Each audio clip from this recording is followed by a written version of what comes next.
You're listening the Virtual CISO podcast, providing the best insight on information security and security IT advice to business leaders everywhere.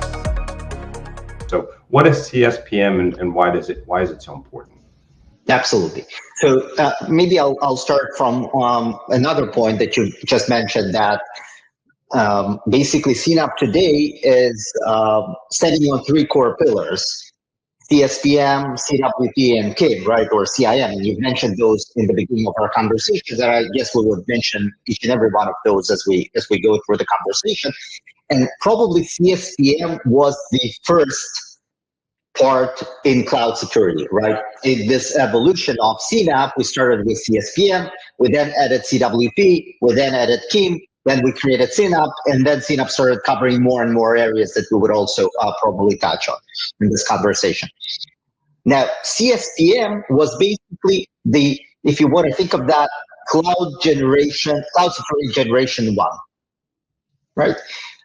If you think again about the model of organization moving from on-premise to the cloud, we understand that the infrastructure is basically managed in many cases by the cloud service provider, which means that they are offering their customers a configurable platform.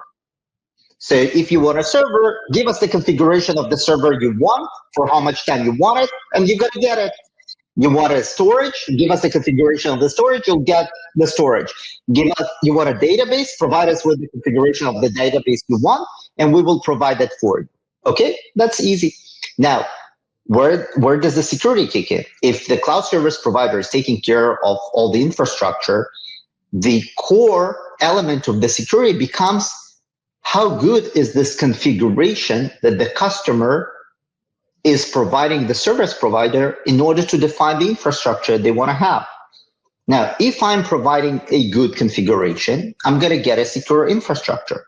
If I'm providing a bad configuration, I probably won't get as good of a cloud infrastructure to work on. It probably will have some problems. Great example, it might have data stores accessible directly from the internet, databases or storage services. We all heard about publicly accessible storage services, S3 buckets, right? When I'm asking from AWS for a storage service, I can define through a configuration whether the storage can be accessible and by whom. If by mistake I claim to get a storage that is accessible by everyone, AWS will provide me a storage just as I asked for it that is accessible by everyone. And if I make the mistake of putting my customer sensitive data in that the database or storage, everyone will be able to get that data from me, right? So the crux of security becomes how secure my configuration is. And this is exactly what the CSPM tools were looking for. They gave customers visibility in what their cloud configuration looks like and what they have in the cloud. They were able to help customers enforce security policies and check for what is called misconfigurations, basically security problems in those configurations, and then alert customers on those misconfigurations so they have an opportunity to go and check those. Another core element of CSPM tools was also compliance checks. Obviously, security is tightly coupled to compliance.